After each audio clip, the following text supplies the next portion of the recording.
Hello everyone, स्वागत है आप सभी का। मेरा नाम है दिव्या कारपेंटर। इस वीडियो में हम जानेंगे कि आप एमपीटेट वर्ग 2 की तैयारी कर रहे हैं। हो सकता है आपने पात्रता परीक्षा क्लियर करी है और हो सकता है आप अभी पात्रता परीक्षा में बैठने वाले हैं। पात्रता परीक्षा आपकी क्लियर नहीं है या फिर हो सकता है कि आपको पात्रता परीक्षा में नंबर बढ़ाने हैं अपने, इस वजह से आप पात्रता परीक्षा दे रहे हैं। किसी भी कारण से आप पात्रता परीक्षा दे रहे हैं, आपको एमपीटेट वर्ग 2 में सिलेक्शन लेना है और आगे सिलेक्शन टेस्ट देना है, तो उसके बारे में आप कैसे उसकी रणनीति बना सकते हैं और अभी क्या पढ़े। जैसे जो कैलेंडर आया है एमपीईएसबी का, उसके अकॉर्डिंग जुलाई एंड अगस्त में आपकी एग्जाम है, अगस्त में आपकी एग्जाम है, अगस्त 2026 में आपकी एग्जाम है। तो अभी जनवरी चल रहा है और आपको कुछ नहीं तो अभी 7 महीने आपके पास है एग्जाम में।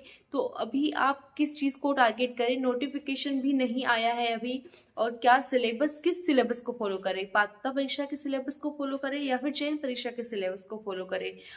ये थॉट एकदम जेन्युइन है क्योंकि एमपी में सिलेबस चेंज होते आए हैं। एमपीईएसबी हमेशा सिलेबस चेंज करती रही है। जैसे लेटेस्ट पात्रता परीक्षा हुई थी जो वर्ग 2 की, वो 2023 में हुई थी। उसके बाद अभी जो उसके बाद ही ये अगस्त 2026 की पात्रता परीक्षा निकलेगी।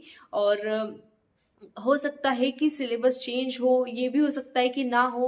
इसलिए आप जो चयन परीक्षा का सिलेबस है उसको ध्यान में रखकर अपना सब्जेक्ट का सिलेबस कंप्लीट कीजिए।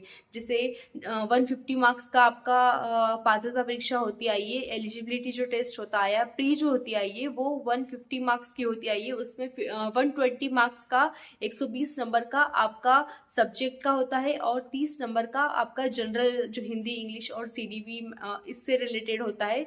तो आप 120 नंबर का जो आपका सब्जेक्ट है उसका जो सिलेबस है आप चयन परीक्षा को देखते हुए चलिए, क्योंकि उससे क्या होगा, जैसे पात्रता परीक्षा में तो आप मान लीजिए कि आपको 90 नंबर लाना है और उसमें आपका क्वालिफाई हो जाएगा। उसके बाद चयन परीक्षा की बात रहेगी तो बहुत सारे ऐसे अभ्यर्थी हैं जो चयन पात्रता परीक्षा जिनकी कब से क्लियर है, और जो जैसे अभी 2024-25 की जो एग्जाम हुई थी उसमें भी बहुत सारे अभ्यर्थी रहे हैं, बाहर हुए हैं। तो वो सारे अभ्यर्थी भी चयन परीक्षा की तैयारी कर ही रहे होंगे। तो आप भी चयन परीक्षा का जो सिलेबस है उसको ध्यान में रखकर चलिए। उससे क्या होगा कि आपकी तैयारी उनके लेवल की होती रहेगी।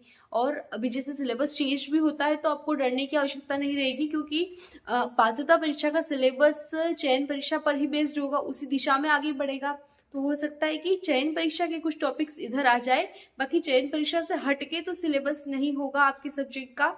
और अगर अभी से आप चयन परीक्षा के सिलेबस को ध्यान में रखकर चलेंगे तो वो आपका और आगे बेस बनाएगा और आपको आपके साथी गणों से, आपके जो कॉम्पिटिटर है उनसे आगे रखेगा, एक कदम आगे रखेगा। और जैसे हम बात करें कि बाकी जैसे 120 नंबर की तो हो गई, और 30 नंबर की जो हिंदी, इंग्लिश और अदर हमारी पेडागोजी से रिलेटेड जो क्वेश्चंस आएंगे, उनमें आप ऐसा कर सकते हैं कि या तो आप नोटिफिकेशन का इंतजार करें कि नोटिफिकेशन आए तब हम पढ़े, क्योंकि लेकिन ऐसा होता है कि ना कि नोटिफिकेशन आने के बाद तो जो हर कोई पढ़ता है, नोटिफिकेशन आने के बाद 50% लोग पढ़ने लग जाते हैं, और जैसे ही एडमिट कार्ड आया एग्जाम का 90% लोग पढ़ने लग जाते हैं। जो 10% रहते हैं जो अभी पढ़ रहे हैं वो ही आगे आगे कंपटीशन बन जाएंगे हर किसी का, और सबको लगेगा कि इसके इतने नंबर कैसे आ गए, क्योंकि वो अभी से तैयारी कर रहा है।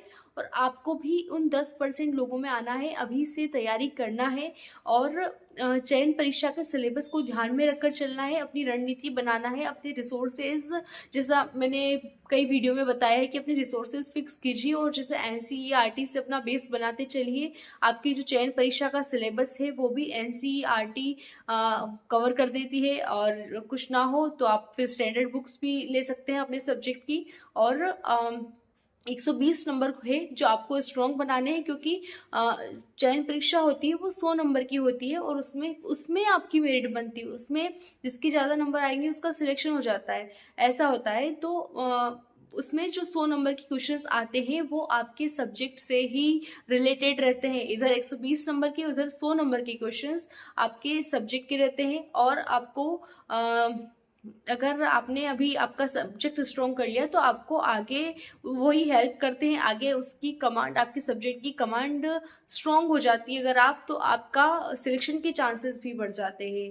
तो यही था मेरा आज का वीडियो का पर्पस कि आप कंफ्यूज ना हो, आपको अभी क्या पढ़ना है वो आपको समझ में आए, और क्या क्या हो सकता है आगे उसके बारे में भी। जैसे सिलेबस की बात हमने करी, तो ये भी हो सकता है, और इसलिए मैं आपको चयन परीक्षा के सिलेबस की तरफ ले जाना चाह रही हूँ।